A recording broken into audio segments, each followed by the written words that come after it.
Le sélectionneur national Gernot Williro a dévoilé la liste des guépards pour les 3e et 4e journées des éliminatoires de la Coupe du Monde 2026. 25 guépards sont convoqués pour ces rencontres face au Zimbabwe et à l'Afrique du Sud. 2 matchs qui comptent pour les éliminatoires, disais-je donc, de la Coupe du Monde 2026. Dans la liste du grand classique, un petit nouveau, un retour et des absents.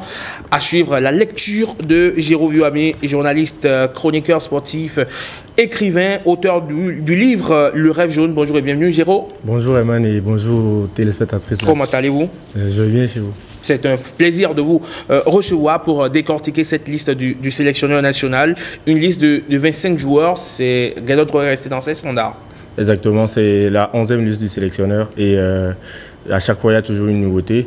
Et par rapport à cette liste, pour moi, quand la lecture numérique, c'est de dire que je pense qu'il prend 9 défenseurs. Pour moi, c'est un peu trop. J'aurais préféré qu'on ait un offensif qui déborde parce qu'il n'a pris que 6 attaquants. Et parmi les 6 attaquants, il y a encore Junior Laitan. J'aurais préféré un 7e offensif, par exemple, parce qu'en défense, vous avez toujours des gars qui peuvent dépanner ou qui peuvent combler d'autres postes parce qu'on joue avec une défense à 4. Et en ayant 8 défenseurs, tous les postes sont doublés. Et tu as peut-être des milieux de terrain qui peuvent redescendre en défense. Sinon, à part ça, il a eu du mal un peu à trancher sur certains postes.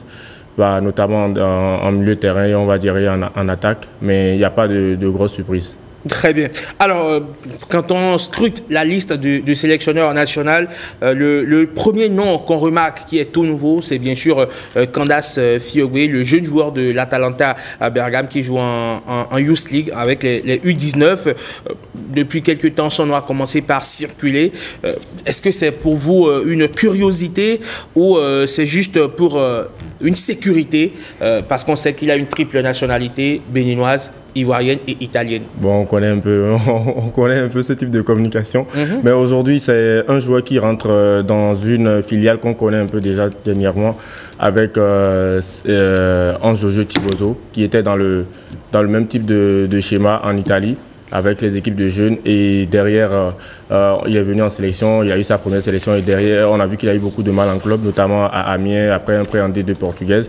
On espère que Candace aura un peu plus de réussite. C'est vrai qu'il marque beaucoup en Youth League, qui est quand même le niveau le plus élevé chez les jeunes joueurs en Europe. Il ne faut pas le sous-estimer. En championnat, c'est un peu plus compliqué. Il n'a pas mis beaucoup de buts, peut-être 2 ou 3. Et aujourd'hui, la politique aussi pour le Bénin, c'est de pouvoir récupérer aussitôt ses talents. On a tout ce qu'on appelle aujourd'hui la jurisprudence Jules Koundé, qu'on a en griffe laissé passer parce que à la même période, on était allé chercher Olivier Verdon dans la réserve de Bordeaux, mais il jouait avec Jules Koundé à ce moment et personne n'a pensé à le sélectionner. C'était devenu tard quand Michel Dussuyer a commencé sa démarche pour le rallier, mais c'était déjà tard. Donc c'est toujours bien de prendre aussitôt ces jeunes.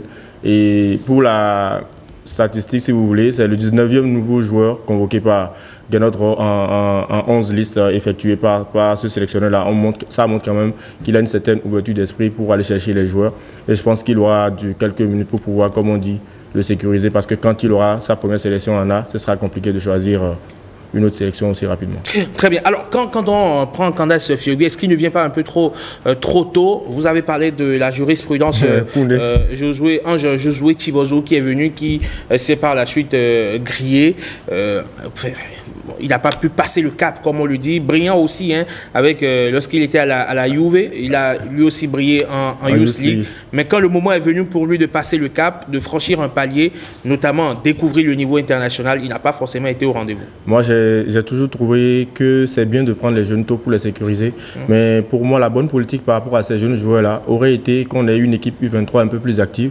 C'est-à-dire que pour les préparer progressivement en Côte d'Ivoire, ça a été le cas pour beaucoup de joueurs comme les Nicolas Pépé, qui sont arrivés en passant par cette équipe de jeunes-là, en prenant conscience de ce que c'est que de porter le maillot national avant d'arriver à la porte des A. C'est toujours difficile, surtout pour un gamin qui n'a jamais joué avec les U17 ou les U20, de le parachuter directement en A. Le poids est énorme. C'est vrai qu'aujourd'hui, on a beaucoup de passion, beaucoup d'envie autour de la sélection, mais jouer avec la sélection, on parle du niveau international, c'est-à-dire que de manière plus simple, c'est-à-dire si le Bénin doit jouer contre le Brésil de Neymar demain, ce sont ces joueurs-là qu'on présentera. Donc c'est souvent une marche très haute pour les joueurs. Ça ne veut pas dire que le joueur n'est pas bon, mais ça veut dire que est-ce qu'il a fait toutes les classes qu'il faut pour répondre aux attentes aussi bien sportivement que mentalement que ce niveau-là requiert. Donc aujourd'hui, il faut savoir bien entourer le joueur, l'encadrer pour ne pas qu'il entre griffe craque, parce que derrière, c'est toujours difficile de revenir quand vous ratez votre entrée. Très bien.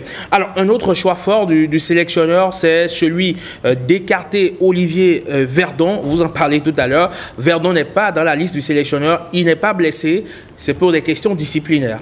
Exactement. Après, le bruit courait déjà pour ceux qui connaissent bien l'équipe et le vestiaire parce que c'est, on va dire, ça date de plusieurs mois. Si on refait l'historique, ça fait quasiment 1 an que Olivier Verdon a perdu sportivement sa place dans cette équipe-là. Le point de départ, c'était un événement malheureux, je pense, en novembre 2023 quand il a perdu son frère, ce qui lui a fait manquer les 2 premières journées justement des qualifications du mondial, ce qui a malheureusement permis à Mohamed Tidjani et Cédric Moutondi de former pour la première fois la centrale. Et en mars 2024, le deuxième point important, c'était qu'il a aussi manqué le stage à Amiens, et ce qui malheureusement a permis à Guénot Roy de renforcer ses certitudes par rapport à cette défense centrale-là. À partir de ce moment, c'est devenu compliqué pour lui sportivement de revenir sur le duo Tidjani-Moutondi, et il a encore manqué le dernier regroupement de juin, c'est-à-dire qu'il a manqué 3 regroupements consécutifs, c'est-à-dire 6 matchs. C'est beaucoup pour une sélection nationale, pour un potentiel titulaire indiscutable. Donc derrière, quand il est revenu, c'est comme s'il repartait de zéro pour reprendre sa place dans la défense centrale. Et on ne va pas dire que c'est de l'ego, mais je pense et je suppose que ça a été mal vécu par le joueur qui n'a jamais su revenir aussi bien sportivement dans l'esprit du sélectionneur que mentalement au sein du groupe pour pouvoir se fondre et essayer de regagner sa place. Et son comportement sur le dernier regroupement démontre clairement l'état d'esprit du joueur qui essaie de se justifier, pour moi maladroitement, parce que ce n'était pas en griffe la bonne méthode. Parce que quand vous prenez l'équipe aujourd'hui, c'est vrai qu'il y a les 4 capitaines, si vous voulez, Steve Mounier, Saturnin Alagué, Chaudel Dossou et Cédric Moutondi. Mais théoriquement, il fait partie aussi de ce lot de, on va dire, de cadres qu'on peut citer. Mais son comportement n'a pas été exemplaire. Le sélectionneur, on le connaît aujourd'hui, il est très protecteur. Mais s'il a assumé son choix aussi ouvertement en conférence de presse, c'est qu'il y a une lésion un peu plus profonde en interne. Justement, on se demande si la fracture est totalement consommée entre Guénot Roy et Olivier Verdon. On sait que le technicien franco-allemand est très intransigeant sur les questions de discipline. Il y a la jurisprudence Sebio Soukou qui est encore d'actualité. On va peut-être en parler dans la suite de cette émission. Est-ce à dire qu'il serait difficile de revoir Verdon avec le maillot des Guépards, où il y aura une intervention de la Fédé, parce que justement le sélectionneur a réclamé une sanction forte de la Fédé? Vous savez, dans toutes les sélections, il y a toujours un règlement intérieur, aussi officieux ou officiel, il y a toujours un règlement intérieur. Et quand vous lisez entre les lignes, ce que le sélectionneur dit, c'est que le joueur a été sanctionné. Quand vous êtes sanctionné, c'est souvent pour une durée ou une période. Et après, si vous faites ce qu'il faut pour revenir dans les bonnes grâces, vous pouvez revenir. Le sélectionneur a gardé la porte ouverte. Mais je pense, un peu comme pour Soukou, ils attendent que le signe vienne du joueur, aussi bien pour le sélectionneur, et que je peux vous le confirmer, que pour le vestiaire. Le vestiaire aussi attend une réaction du joueur, parce que limite, il a laissé ses coéquipiers en plan sur le dernier regroupement de un match décisif quand même. Voilà, exactement. Donc on a vu des joueurs comme Tidjani justement, qui devait manquer un regroupement et qui a pris le soin de prendre l'avion pour venir faire constater sa blessure auprès du staff et repartir dans les jours qui viennent. C'est le type de comportement qu'il faut et qu'un leader doit avoir dans une équipe. Et aujourd'hui, je pense que c'est Verdon qui doit plus aller vers déjà le staff et ensuite vers le vestiaire, parce que si la tension continue, je pense que le retour sera encore plus compliqué. Déjà que pour moi, sportivement, il a perdu sa place sur le terrain. Alors, il y a un nouveau qui revient, on va le dire, parce qu'il n'a pas encore connu de sélection officielle. Il a été convoqué à 2 reprises par le passé. Sa dernière convocation, il était venu dépanner avec la blessure de Verdon, justement, du côté d'Amiens, pour les rencontres face à la Côte d'Ivoire et au Sénégal. Un match comptant pour les journées FIFA. Il s'agit de Brandon Agounon, capitaine désormais dans son club, qui revient et qui, justement, avait été convoqué arrière droit, mais depuis un moment, il est reconverti défenseur central par son entraîneur, Chris, justement l'ancien joueur de Lyon. Non, je pense que Agounon, il a une histoire un peu particulière, parce que vous savez, c'est un Béninois né au Congo qui a longtemps été catalogué comme un franco-congolais avant de choisir ou de venir en sélection nationale du Bénin comme arrière droit à un poste on va chercher en juin 2023. Il n'a pas eu du temps de jeu et derrière, il a disparu parce que le sélectionneur est rentré dans une petite réflexion en se disant que c'est un joueur qui va avoir ou qui a déjà 30 ans. Est-ce que je peux compter sur lui à l'avenir? Mais il est resté toujours disponible pour la sélection. Et l'histoire de sa vie aussi, c'est l'histoire de la polyvalence. Parce que passé par Clermont, Orléans, toutes ces équipes-là en France, il a souvent été utilisé arrière gauche, arrière droit, défense centrale. Et cette saison, il a eu une discussion franche avec Chris en lui demandant de le stabiliser à un poste pour qu'il puisse vraiment développer sa carrière parce qu'il n'était pas loin de signer au Portugal l'année dernière en première division notamment. Donc aujourd'hui, il joue plus comme défenseur central, il porte le brassard et il est le capitaine de Châteauroux, même s'ils ne sont pas très bien classés en National 1. Mais c'est important de le notifier parce qu'il joue à un poste qui demande de la personnalité, qui demande un certain leadership, ce qui n'est pas légion dans notre équipe. Et on ne peut pas citer 10 Béninois qui sont capitaines dans leur club aujourd'hui et on espère pour lui qu'il aura cette première minute afin de prendre vraiment la mesure. C'est enfin son moment bon, je pense.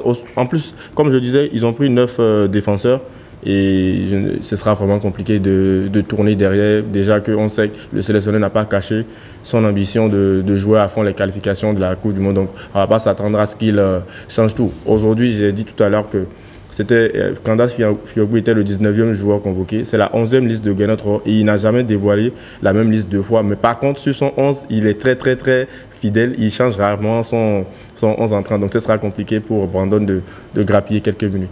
Alors, il y a aussi des retours, hein, notamment de jeunes joueurs. Samadou Atidjikou, qui n'était pas du dernier rassemblement parce qu'il était blessé justement avec son club en Égypte. Exactement, c'était une petite promesse. Il a fait la CAN U20. Derrière, il a signé en Égypte. Il était revenu... le dernier regroupement où il était venu avec une douleur aux adducteurs, ce qui a fait qu'il a dû déclarer forfait. Et derrière, il venait de signer en Égypte, le temps de s'adapter. Et là, sur ces derniers mois, il s'est bien adapté. Il a gagné une place de titulaire. Il joue en Coupe de la CAF. Son club est d'ailleurs qualifié pour les quarts de finale. Je pense qu'ils vont jouer contre les Tanzaniens de Simba. Et sur les derniers matchs de championnat, il a beaucoup enchaîné. C'est une bonne promesse. Il a 20 ans. Et il est dans une catégorie de joueurs qui, aujourd'hui, pour moi, tant qu'ils auront du temps de jeu en club et qu'ils seront réguliers, ils pourront devancer un peu la concurrence à leur poste. Un autre joueur de 20 ans, Rabiou Sankamao, qui lui a signé en 2e division marocaine, arrière gauche, qui revient aussi dans cette liste-là. Mais beaucoup se posent des questions, très souvent convoqués quand même avec une certaine régularité depuis 2023 avec l'arrivée du sélectionneur Gernot Rohr. Il avait été de la campagne égyptienne avec les U20 aussi. Il a été détecté par Gernot Rohr, qui l'a promu en équipe A. Mais il a très peu joué et devant lui, le sélectionneur national repositionne d'autres joueurs au poste d'arrière gauche alors que le spécialiste du poste est là. On se pose des questions désormais sur sa convocation. Exactement. Bon, c'est vrai qu'il a raté un peu le tournant décisif de sa carrière internationale avec la sélection parce que quand David Kiki est blessé en septembre en septembre dernier 2024, je pense, face au Nigeria, il était celui qui était préposé pour reprendre, on va dire, ce poste-là en attendant peut-être que David Kiki ne revienne. Mais malheureusement, à cette époque, il a été jugé par le staff pas assez futé pour pouvoir répondre sur ces matchs-là. Le staff a décidé de repositionner Roche comme arrière gauche. Mais aujourd'hui, je pense qu'il a franchi un petit cap, même si ce n'est qu'au Maroc, on va dire ce n'est qu'en 2e division, mais il est dans un cadre un peu plus professionnel qu'à l'ASPAC, sans manquer de respect au club portuaire. Aujourd'hui, il apprend plus et surtout, c'est une petite revanche pour lui parce qu'il a intérêt à revenir sur ce regroupement avec un peu plus de certitude. Sinon, je pense que s'il ne confirme pas les attentes sur ce regroupement-là, ce sera compliqué parce qu'il y a des absents importants quand même en défense. Si Olivier Verdon et Cédric Gontoni doivent revenir, en sachant que Tamimou ou Roche peuvent dépanner au poste d'arrière gauche, ce sera compliqué pour lui. Donc, ce n'est pas un regroupement comme les autres pour lui. Matteo Arrenvi aussi, qui découvre un nouveau club, qui fait quand même un bon début de saison et qui est aussi de retour. Oui, il était blessé, je pense. Il était blessé sur le dernier regroupement de novembre. Il a perdu un peu son élan en sélection parce qu'il était parti pour être un titulaire. C'était pas de gauche qui était un peu magique. Voilà, le relayeur, le petit leader technique. Mais derrière, Gernot Rohr, comme je disais, en mars 2024, depuis qu'il a trouvé ce trio de milieu de terrain, c'est difficile pour lui de revenir au cœur du jeu. Il a même été aligné où il est rentré plusieurs fois sur le côté. Et on espère vraiment que sur ce regroupement, qu'il va retrouver un peu plus de poids dans cette équipe.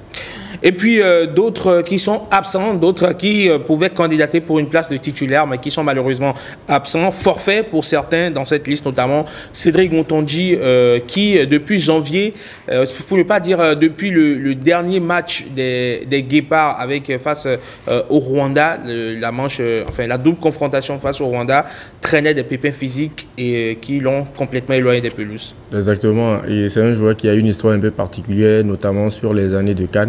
En 2019, il avait effectué un transfert aux États-Unis et il s'est blessé gravement à la cheville. Et malheureusement, il est revenu un peu tard, on va dire en mars. Il signait au Levski Sofia, mais ce qui n'a pas été suffisant pour qu'il revienne à la CAN en juin. Donc, je pense que le joueur actuellement a conscience que dans peut-être 6 ou 7 ou 8 mois, il doit être apte pour ce qui est peut-être la compétition la plus importante de sa vie. Donc, aujourd'hui, il prend le temps de soigner une blessure qu'il traîne depuis plusieurs mois afin de revenir, on va dire, quasiment à 100% sur la fin de saison. Sa présence ou son rôle dans l'équipe n'est pas sujet à discussion. Dès qu'il sera ou bien tant qu'il sera à 100%, il sait qu'il sera sélectionné. Donc, il n'a pas de pression à venir en sélection diminuer ou pas à 100%. Déjà, encore que c'est un poste où aujourd'hui on a des choix de roi.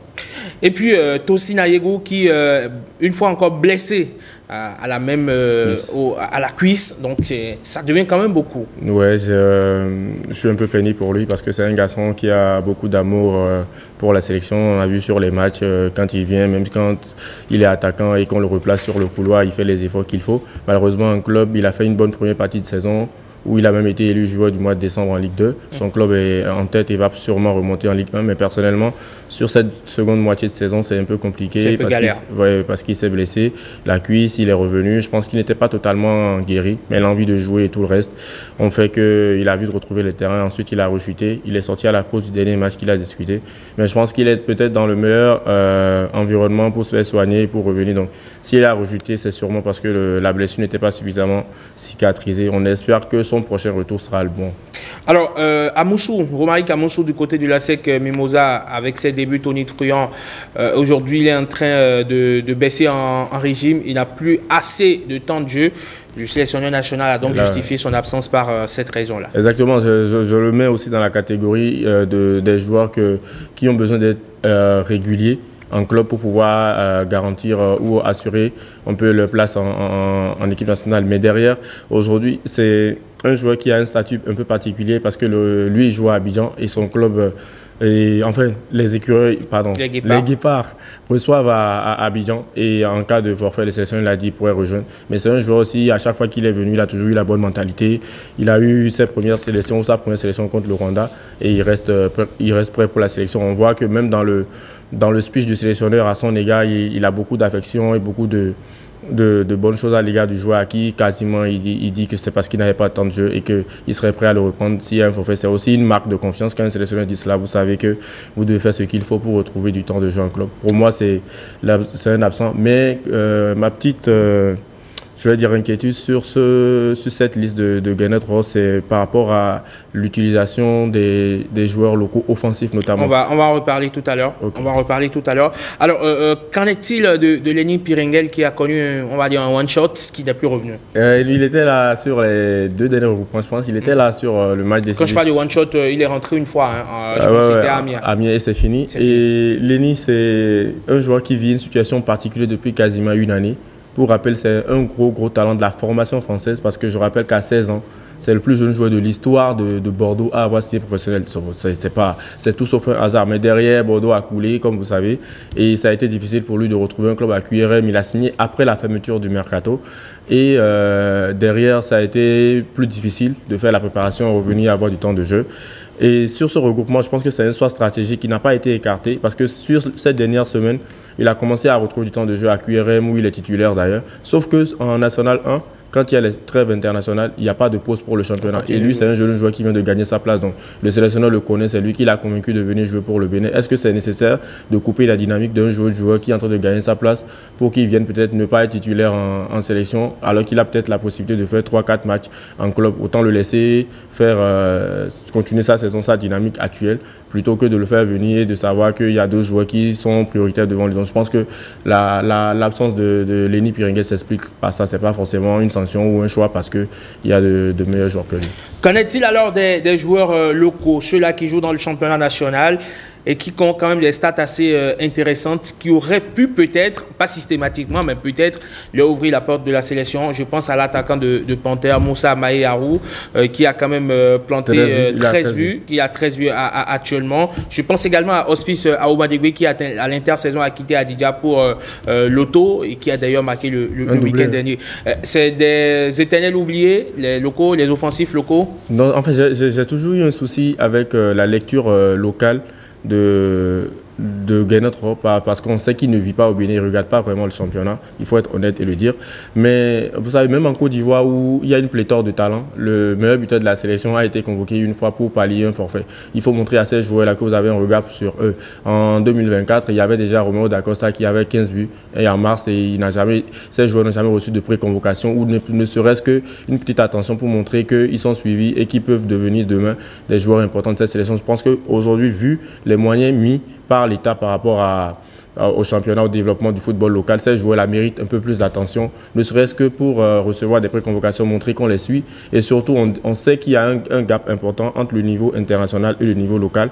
Mais on ne doit pas non plus substituer le championnat béninois au championnat brésilien. Mais ce sont les meilleures forces vives qu'on a. Et ces joueurs-là méritent d'être considérés quand même par rapport à la sélection. Déjà qu'il faut vraiment faire une meilleure promotion, surtout par rapport à ceux qui répètent les performances, ce qui n'est pas évident à un moment donné, pour que derrière, si demain il y a des transferts ou des sorties importantes, on puisse savoir que ces joueurs-là sont partis d'un point A vers un point B.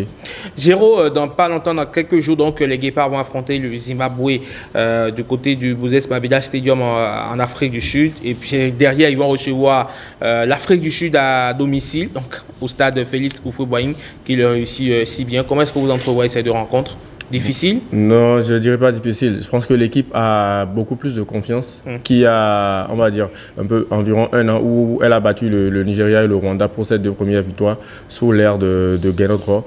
Donc aujourd'hui, il s'agit de ne pas tomber dans un piège, celui de se dire on a fait des matchs difficiles contre le Nigeria, on est devant dans le groupe, on s'est qualifié pour la CAN, ils étaient dans notre groupe, donc on a les moyens d'aller rivaliser. Aujourd'hui, continuez par rester humble. Ouais, il faut surtout rester humble parce que le plus difficile dans ce type de situation, c'est pas comme si on faisait la CAN et le mondial tous les 4 ans. Aujourd'hui, on est revenu à la CAN 5 ans après notre dernière participation. Donc, il faut toujours avoir cette humilité-là et de savoir que ce sont des équipes qui aussi, on va dire qu'elles n'ont pas peur du Bénin, mais ce sont des équipes qui peuvent rivaliser avec nous et qu'il faut prendre chaque match au sérieux. Et ce regroupement est hyper important parce que c'est ce qui va donner du sens aux deux dernières journées que nous allons jouer, notamment à domicile en septembre peut-être. Donc il faudra faire de bons résultats sur les deux matchs-là, 4 points sur 6 ou un 6 sur 6 pour rester dans la course. Géraud, merci beaucoup. Merci pour vos explications, pour votre analyse de cette liste du sélectionneur national Guénot Biliro. J'espère qu'on a pu faire donc le tour. Hein, je pense qu'on n'a rien oublié. On n'a rien oublié dans cette liste. On va scruter ça de très près. On va voir les performances de nos Guépards pour les 2 prochaines journées à venir. Ce sera donc au Moses Mabhida Stadium du côté de l'Afrique du Sud et au stade Félix Houphouët d'Abidjan, en espérant dans les prochaines semaines, les prochains mois, retrouver l'antre du stade général Mathieu Kérékou qui est en réfection actuellement. Vous passez une excellente journée, Géraud. À très bientôt.